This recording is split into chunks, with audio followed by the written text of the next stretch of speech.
Good morning, students. In previous lecture, yesterday class, we have discussed the issue of shares, that is the type of shares. We have talked about the meaning of equity shares. Equity shares means the real owners of the company and who bear all the risk. They are called the primary risk bearers. Okay, and if all have get the dividend, preference shareholders have get the dividend, and if the dividend was left, then they will be paid. And at the time of ending up, equity shareholders will be paid, or they will get the profit if all the claims have been settled. So in today we will discuss the features of equity shares. Let's see. First is primary risk bearers. Primary risk bearers means the equity shareholders are the primary risk bearers of the company. In case the company suffers losses, then equity shareholders have to bear the loss. The due payment is given to creditors before paying the equity shareholders. कह रहे हैं कि equity share holders primary risk bearers होते हैं. अगर आपको याद हो तो मैंने कल आपको बताया था कि equity share holders are called the real owners of the company. इनको रियल ओनर्स इसीलिए कहा जाता है क्योंकि कभी भी बिजनेस में, कंपनी में लॉस होता है, रिस्क होता है, तो सबसे ज़्यादा और सबसे पहले कौन बियर करता है उसे? Equity share holders. कंपनी में कोई भी लॉस होता है तो सबसे पहले जो उसको बियर करने वाले होते हैं वो होते हैं इक्विटी शेयर होल्डर्स. और इनका पेमेंट लॉस होने के बाद जो सबसे पहले बियर करेंगे रिस्क को वो होते हैं इक्विटी शेयर होल्डर्स. और इनका पेमेंट भी सबको देने के बाद बचता है तो इक्विटी वालों को दिया जाता है, अदरवाइज़ नॉट. ठीक, तो इसीलिए इनको कहा जा रहा है प्राइमरी रिस्क बियरर्स, क्योंकि जब भी लॉस होता है तो सबसे फर्स्ट बियर कौन करता है? Equity share holders. Next is claim over residual income. The equity shareholders have claim over the leftover income of the company only. They get share in the income left after satisfying the claims of all creditors, outsiders and preference shareholders. कह रहे हैं equity share holders जो हैं, जो बची हुई income रहती है कंपनी की या जो बचा हुआ प्रॉफिट रहता है उस पर ही ये क्लेम कर सकते हैं. बचा हुआ मीन्स ये प्रॉफिट हुआ, ये वाइंड अप का टाइम आया, बिज़नेस क्लोज होने वाला है, तो जो लोन वाले हैं, जो आउटसाइडर्स हैं, उनको हम पे करेंगे, प्रेफरेंस शेयर होल्डर्स को पे करेंगे, क्रेडिटर्स को पे करेंगे, जो आउटसाइडर्स हैं उनको पे करेंगे. और उसके बाद अगर बचा प्रॉफिट या अर्निंग्स तो इक्विटी शेयर होल्डर्स को मिलता है, तब वो उस पर क्लेम कर सकते हैं. तो इनको कैसी इनकम मिलती है? लेफ़्ट ओवर वाली, बची हुई. Next is basis for loans. Equity share capital is the basis on which loans can be raised. The amount of equity share capital adds to the credibility of the company. The amount of equity share capital increases the confidence of the creditors. कह रहे हैं equity share capital एक ऐसी capital होती है जिसके basis पे हम लोन्स को रेज कर सकते हैं. मतलब अगर हमारी इक्विटी शेयर कैपिटल किसी भी कंपनी की हाई है तो वो किसी न किसी बैंक से, अच्छे बैंक से या फाइनेंशियल इंस्टीट्यूशन से लोन ले सकता है. भाई इक्विटी शेयर कैपिटल हम किसको कहेंगे? Equity share holders means real owners. अब जब इक्विटी शेयर होल्डर्स को हमने रियल ओनर्स बोल दिया तो उनके तरफ से कैपिटल इन्वेस्ट की हुई कैसी कैपिटल होगी? Permanent capital. अगर वो कैपिटल हमारी हाई है बिजनेस में, इक्विटी शेयर होल्डर्स मान लीजिए 10 हैं और उन 10 लोगों ने कम से कम 2 करोड़ या 5 करोड़ इन्वेस्ट किया है, तो क्या होगा? तो जिस कंपनी की या जिस बिज़नेस की इक्विटी शेयर होल्डर स्ट्रॉन्ग होती है, हाई होती है, उनको लोन लेने में आसानी होती है. इक्विटी शेयर होल्डर लोन लेने का एक ज़रिया होता है, एक बेसिस होता है। लोन भी बैंक उन्हीं बिजनेस या कंपनी को देती है जिनकी इक्विटी शेयर कैपिटल स्ट्रॉन्ग या हाई होती है। Next is control. Equity shareholders have control over the activities of the company. The equity shareholders have voting rights. The equity shareholders cast vote to select the board of directors who control and manage the affairs of the company. अब क्योंकि इनको हमने real owners कहा है और सबसे पहले ये लॉस को बियर करने वाले हैं, रिस्क को बियर करने वाले हैं, हर तरह की जो प्रॉब्लम्स होती है उनको बियर करने वाले सबसे पहले इक्विटी होते हैं और डिविडेंड सबको मिलने के बाद बचा हुआ इनको मिलता है। अब ये कैसे हैं? रियल ओनर्स हैं। तो जब ये रियल ओनर्स हैं तो उनका सबसे ज़्यादा कंट्रोल किस पे होता है? पूरे बिजनेस पे इक्विटी शेयर होल्डर्स का। हर तरह का उनकी कंट्रोल होता है। बिजनेस में कोई भी एक्टिविटी हुई, कोई भी वोटिंग राइट्स है, डिसीजन मेकिंग राइट है, तो बिना इक्विटी शेयर होल्डर से पूछे बगैर हम बिज़नेस का कोई भी डिसीजन, कोई भी राइट, कोई भी काम, कोई भी एक्टिविटी नहीं कर सकते। तो इसीलिए कहा जा रहा है कि इक्विटी शेयर होल्डर्स का बिज़नेस की हर एक्टिविटी में पूरा कंट्रोल रहता है। इनको वोटिंग राइट्स भी रहता है, इनको ये भी राइट रहता है कि कंपनी के बोर्ड ऑफ डायरेक्टर्स को ये सेलेक्ट कर सकें। बोर्ड ऑफ डायरेक्टर्स वो डायरेक्टर्स जो कंपनी को मैनेज करेंगे, ठीक, इनको भी सिलेक्ट करने का कंट्रोल या डिसीजन मेकिंग किसका होता है? इक्विटी शेयर होल्डर्स का। Next is higher profit. The rate of interest for debenture holders and the rate of dividend for preference shareholders are fixed.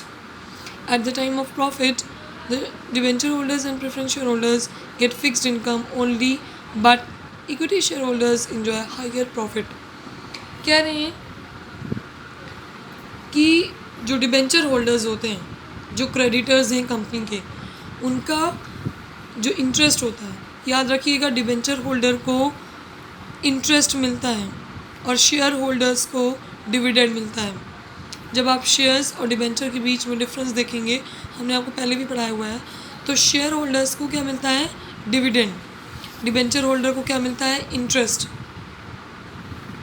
तो डिबेंचर होल्डर का जो इंटरेस्ट रेट होता है वो फिक्स होता है। उसी तरह प्रेफरेंस शेयर होल्डर्स, जैसे कि नाम से आपको पता चला प्रेफरेंस, इनको प्रेफरेंस दिया जाता है, तो प्रेफरेंस शेयर होल्डर्स के जो डिविडेंड रेट होता है वो भी फिक्स रहता है। तो डिबेंचर होल्डर का इंटरेस्ट कैसा होता है? फिक्स होता है। Rate of dividend preference share holders के लिए भी फिक्स रहता है। मतलब डिबेंचर होल्डर का इंटरेस्ट और प्रेफरेंस शेयर होल्डर का डिविडेंड सब कैसा होता है? फिक्स होता है। अब जो बचेगा वो किसका होगा? इक्विटी शेयर होल्डर्स का। मीन्स मान लीजिए कंपनी ने 1 करोड़ प्रॉफिट अर्न किया, उस 1 करोड़ में डिबेंचर होल्डर का फिक्स रहता है, चाहे कंपनी 2 करोड़ अर्न करे, 5 करोड़ अर्न करे, लेकिन डिबेंचर होल्डर का मान लीजिए 50 लाख फिक्स है, तो उनको 50 लाख ही मिलेगा, चाहे कंपनी कितना हायर या कितना लोअर अर्न करे, इससे उनका कोई भी मतलब नहीं होता। इनका फिक्स होता है, कंपनी हाई अर्न करे या लो अर्न करे। तो डिबेंचर होल्डर को 50 लाख मिल गया। मान लीजिए प्रेफरेंस शेयर होल्डर्स का भी 50 लाख डिविडेंड फिक्स था, इनको भी 50 लाख मिल गया। अब जो बचेगा वो हायर प्रॉफिट किसको मिलेगा? इक्विटी शेयर होल्डर्स को। तो क्या कह रहे हैं? इनका कहने का मतलब ये है कि कंपनी में हायर प्रॉफिट जब होता है तो डिबेंचर का फिक्स, प्रेफरेंस शेयर होल्डर्स का फिक्स, तो बचा हुआ हायर प्रॉफिट किसका हुआ? इक्विटी शेयर होल्डर्स को। लेकिन इसी बात को अगर दूसरी वे में हम देखें, अगर लॉस होता है, हायर प्रॉफिट ना होकर हमें मिनिमम प्रॉफिट या लॉस होता है, तो भी हमें डिबेंचर होल्डर को पे करना ही करना है क्योंकि इनका फिक्स है, और प्रेफरेंस शेयर होल्डर्स को भी पे करना ही करना है क्योंकि इनका फिक्स है। और उस केस में इक्विटी शेयर होल्डर्स को कुछ भी नहीं मिलेगा क्योंकि इनको कब मिलता है? जब बचता है तो। Next is pre-emptive right. Pre-emptive right ये कहता है कि कंपनीज एक्ट 2013 में ये सारे एग्जिस्टिंग जो हमारे कंपनी के इक्विटी शेयर होल्डर्स रहेंगे उनको ये राइट मिलता है कि कभी भी कंपनी या बिज़नेस न्यू इक्विटी शेयर्स को लॉन्च करना चाह रही है या इशू करने जा रही है, तो उनको सबसे पहला प्रेफरेंस या प्रायोरिटी किसको देना चाहिए, जो एग्जिस्टिंग इक्विटी शेयर्स हैं। कहने का मतलब जो हमारे अभी इस टाइम पे हमारे कंपनी या बिज़नेस के इक्विटी शेयर होल्डर्स हैं, उनको सबसे पहला मौका देना चाहिए। अगर कंपनी ने कोई न्यू इक्विटी शेयर्स को इशू किया तो सबसे पहला मौका किसको देना चाहिए, जो हमारे एग्जिस्टिंग इक्विटी शेयर्स हैं उनको। ये राइट मिला है कंपनीज एक्ट 2013 में हमारे इक्विटी शेयर होल्डर्स को। तो ये सारे फीचर्स होते हैं हमारे इक्विटी शेयर्स के। Now we have the merits और एडवांटेजेस ऑफ इक्विटी शेयर्स। कभी भी इक्विटी शेयर्स के या इक्विटी शेयर होल्डर्स के मेरिट्स या एडवांटेजेस आते हैं तो आप यही पॉइंट्स लिखेंगे। Let's see, first is permanent capital. First is in the merits, first we have the permanent capital. Permanent capital, equity share holders जो फंड्स या जो कैपिटल या जो मनी इन्वेस्ट करते हैं बिजनेस में, वो परमानेंट कैपिटल होती है। क्यों? क्योंकि उस इक्विटी शेयर उस कैपिटल पे हमें कोई भी डिविडेंड, कोई भी इंटरेस्ट नहीं देना होता। इक्विटी शेयर होल्डर्स कंपनी के ओनर्स होते हैं और इसीलिए इक्विटी शेयर होल्डर्स का इन्वेस्ट किया हुआ फ़ंड किस में इंक्लूड होता है, ओनर्स फंड में। और ओनर्स फंड हमने जैसे आपको बताया हुआ है कैसी होती है, परमानेंट कैपिटल। देखिए लिंक बना हुआ है, इक्विटी शेयर होल्डर्स क्या हैं, हमारे रियल ओनर्स। जब रियल ओनर्स हैं तो इक्विटी शेयर होल्डर्स जो मनी इन्वेस्ट करेंगे बिजनेस में वो किस फंड में जाएगा, ओनर्स फंड में। ओनर्स फंड को हम क्या कहते हैं, परमानेंट कैपिटल, क्योंकि हमें इसे वापस नहीं करना रहता, ना ही कोई इंटरेस्ट हमें इस पर देना होता है। तो इसीलिए इक्विटी शेयर होल्डर्स कैसा फ़ंड कंपनी को प्रोवाइड करते हैं, परमानेंट फ़ंड या परमानेंट कैपिटल। तो फर्स्ट मेरिट ये हो गया। Second is no charge on fixed assets. No charge means कोई भी मॉर्गेज, कोई भी सिक्योरिटी हमें इक्विटी शेयर होल्डर्स पे नहीं देनी रहती। मतलब वो इक्विटी शेयर होल्डर्स जो अपना मनी कंपनी पे इन्वेस्ट कर रहे हैं या बिज़नेस में इन्वेस्ट कर रहे हैं, उनको हमें मॉर्गेज नहीं देना है, कोई भी चीज़ गिरवी नहीं रखना है। Third one is high credit standing. High credit standing में ये कह रहे हैं कि जिस कंपनी या जिस बिज़नेस के पास जितने ज़्यादा से ज़्यादा या स्ट्रॉन्ग इक्विटी शेयर होल्डर्स होंगे उतना ही स्ट्रॉन्ग हमारे पास शेयर कैपिटल होगी, और जिस कंपनी की जितनी इक्विटी शेयर कैपिटल स्ट्रॉन्ग होगी उतना ही उस कंपनी का मार्केट में या पब्लिक में उसकी रेपुटेशन और गुडविल होती है। तो इक्विटी शेयर होल्डर्स कहीं ना कहीं कंपनी या बिज़नेस की अच्छी गुडविल और अच्छी रेपुटेशन बनाने में भी हेल्प करते हैं। कैसे? कंपनी की ज़्यादा से ज़्यादा स्ट्रॉन्ग इक्विटी शेयर होल्डर्स हैं, सब ने अगर 5 करोड़ भी इन्वेस्ट किया है कंपनी में तो 5 लोग हैं और 5 करोड़ इन्वेस्ट किया तो 25 करोड़ हो गया। अब कंपनी क्या करेगी, उस 25 करोड़ को इन्वेस्ट करेगी अपने बिज़नेस में, फिक्स्ड एसेट खरीदेगी, मशीनरी खरीदेगी। अब कंपनी का क्या हो गया, रेप्यूटेशन और गुडविल इंक्रीज़ हो गई। तो वही कह रहे हैं इनडायरेक्टली इक्विटी शेयर होल्डर्स जो हैं वो कंपनी की गुडविल और रेप्यूटेशन को इंक्रीज़ करने में हेल्प करते हैं। जितनी स्ट्रॉन्ग हमारी इक्विटी शेयर कैपिटल होगी उतना ही कंपनी की बिजनेस की रेप्यूटेशन और गुडविल भी होगी। Next is huge funds.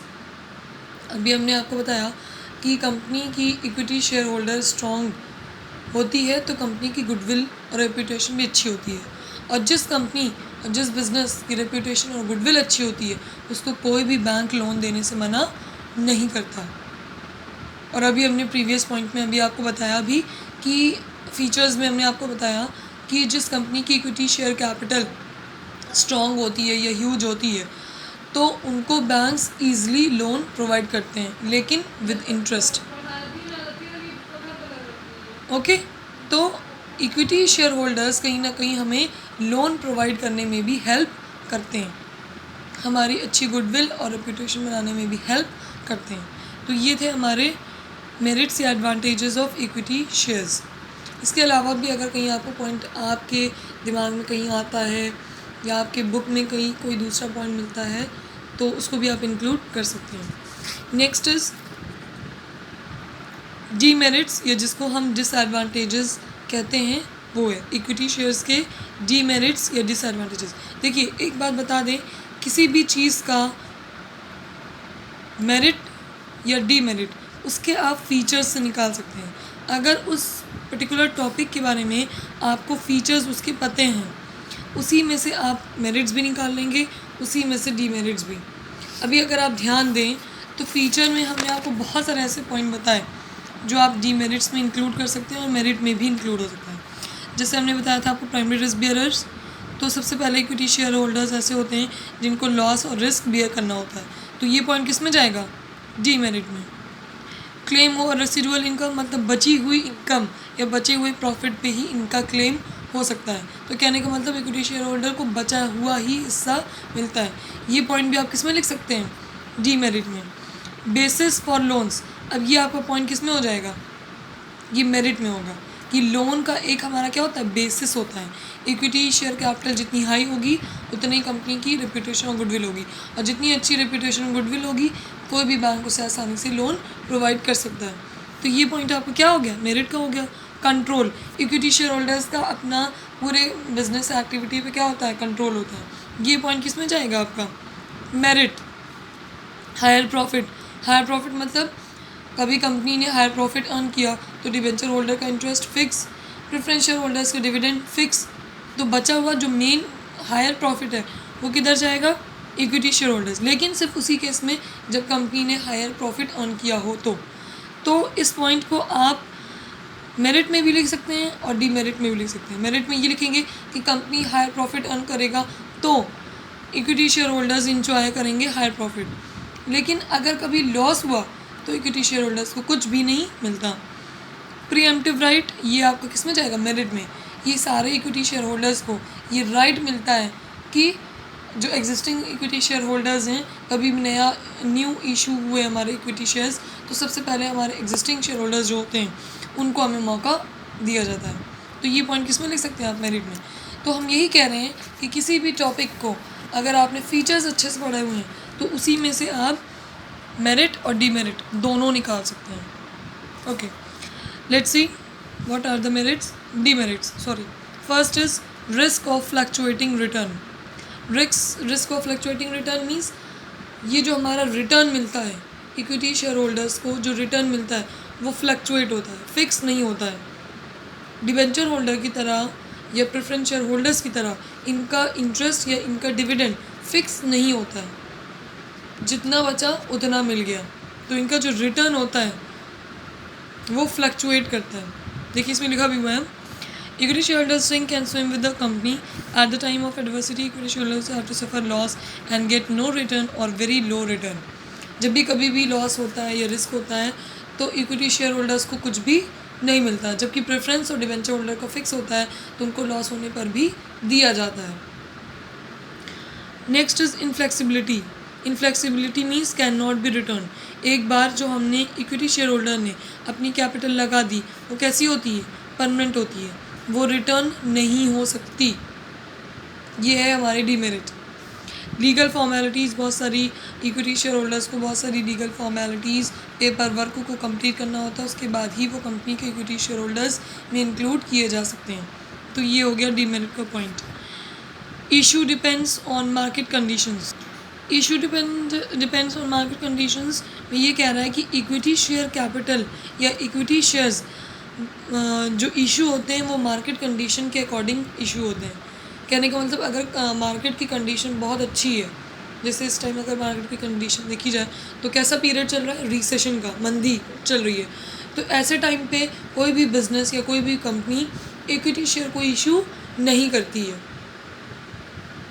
लेकिन उसी जगह मार्केट की कंडीशन बहुत अच्छी है, बूम कंडीशन है, बहुत अच्छी है, कैश आ रहा है और कंपनी या मार्केट की कंडीशन बहुत अच्छी है, तो उस टाइम पे कंपनीज़ या बिज़नेस क्या करेंगी? इक्विटी शेयर्स को इशू करेंगी। तो कह रहे हैं इक्विटी शेयर को इशू करना डिपेंड करता है हमारी मार्केट कंडीशन में।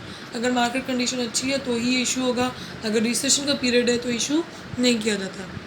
तो ये सारे कुछ डीमेरिट्स हैं हमारे इक्विटी शेयर्स के। इनके अलावा आपको जो भी हमने बताएं फीचर्स से निकाले हुए पॉइंट, उनको भी आप इंक्लूड कर सकते हैं। आपकी बुक में जो अलग से पॉइंट दिया हो उसको भी आप इंक्लूड कर सकते हैं। ओके, तो इसको देखिएगा, पढ़िएगा, कहीं कोई प्रॉब्लम आती है, कोई डाउट होता है तो पूछिएगा।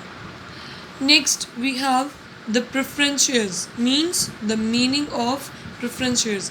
अभी तो हमने पढ़ा इक्विटी के बारे में, शेयर्स को 2 पार्ट में डिवाइड किया था, इक्विटी एंड प्रेफरेंस। इक्विटी के बारे में भी हमने पढ़ा। Next we are going to study about the preference shares.